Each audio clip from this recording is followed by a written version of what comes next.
Nouvelle vidéo pour parler d'un film japonais, une petite dinguerie. C'est un film qui s'appelle Love Exposure. Il y a eu une version d'abord de 6 heures, une version de 2 heures qui était plus du tout cohérente au niveau de l'histoire, et la version qui est sortie de 4 heures. Donc déjà, c'est assez particulier juste au niveau de la forme du film, parce que c'est énorme. Pour le réalisateur, c'est Sion Sono, qui fait des films assez particuliers.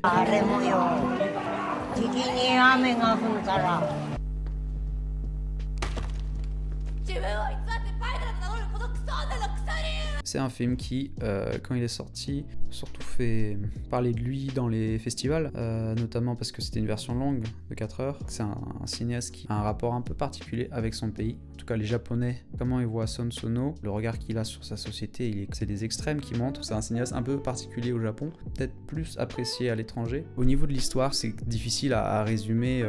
Ça va pas forcément donner ce qui est essentiel au film. Le thème de la religion, il est très très présent. Le personnage principal est le fils d'un pasteur. Ça lie le cadre familial à la religion. C'est un film qui va mélanger des choses qu'on ne mélangerait pas forcément. Une jeunesse délinquante qui va être au contact de la religion, donc péché originel, le bien, le mal. Là, c'est le catholicisme avec l'église, les chants, le prêtre, la confession. Il y a également beaucoup de scènes où on va avoir des oppositions. Ça va mélanger des éléments de comédie avec, par exemple, on les zoome en avant un peu à la Kill Bill, des scènes de kung-fu où on n'est pas réaliste. Il y a un peu plein d'éléments de comédie.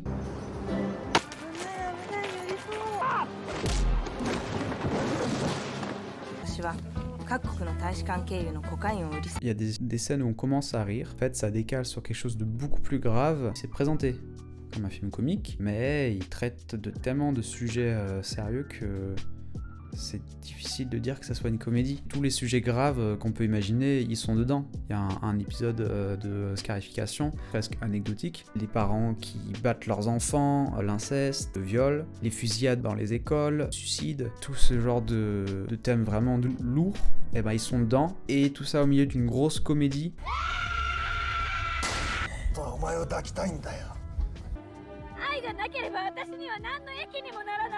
Ça met le spectateur dans une position de tiraillement, d'avoir d'un côté le côté comique et de l'autre côté un sujet où en fait quand on réalise ce qui est en train de se passer dans la scène, on se dit waouh, en fait c'est vraiment chaud, mais ça reste présenté avec quelque chose de comique qui désamorce. Ça fait à la fois réfléchir sur qu'est-ce qu'on trouve drôle, donc qu'est-ce qu'on en fait. C'est un film qui fait se poser beaucoup de questions en tant que spectateur et sur jusqu'où on peut aller et le rapport à la comédie. C'est justement fait pour les éléments dramatiques, donc plus c'est dramatique, plus on a besoin de comédie. Sauf que là, c'est poussé à l'extrême. C'est un peu ça qui fait sa richesse, c'est qu'il nous met dans une position qu'on n'a pas forcément l'habitude d'être en tant que spectateur, parce que c'est perturbant, en même temps c'est drôle, en même temps ça parle de thèmes importants. C'est beaucoup de choses à la fois, c'est long, en même temps c'est intéressant. C'est un peu un objet particulier. C'est pas un film que je recommanderais forcément à tout le monde. Ça tourne beaucoup autour du thème de la sexualité, tout en restant soft. On entend par là qu'il n'y a pas de scène de nudité, mais pour autant, le thème de la sexualité est presque omniprésent. C'est un des enjeux principaux.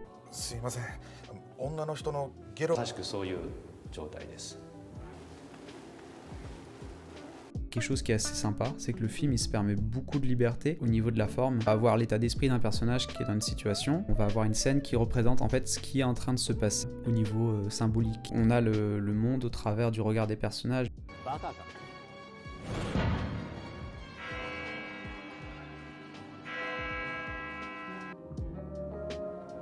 n'y a pas de limite. Je suis même étonné qu'ils aient réussi à faire autant de choses et c'est un des points qui me font aimer le film. C'est une création de choses. Il y a plein de choses bizarres. Ils ont imaginé ces scènes tordues et ils les ont fait, et il y a eu les acteurs et ça se prévoit, c'est pas de l'impro. Une dernière chose qui peut donner le mood du film, il y a un rapprochement qui est fait entre Kurt Cobain, le chanteur de Nirvana, qui faisait partie du célèbre club des 27, et Jésus, avec la comparaison à un moment à un personnage qui dit Jésus il est encore plus cool que Kurt Cobain ou quelque chose comme ça.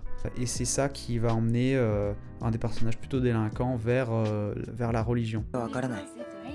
En 4 heures, le film va évoluer et on fait vraiment un voyage que j'ai trouvé vraiment réussi.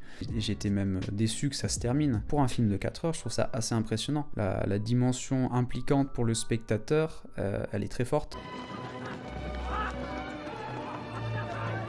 C'est un film très particulier, très long, très bien et terrible que je recommande d'aller voir.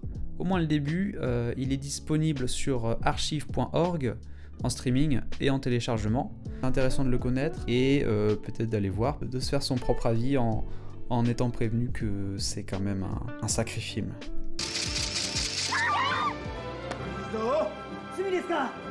Yes! もっと罪を作れ！はい！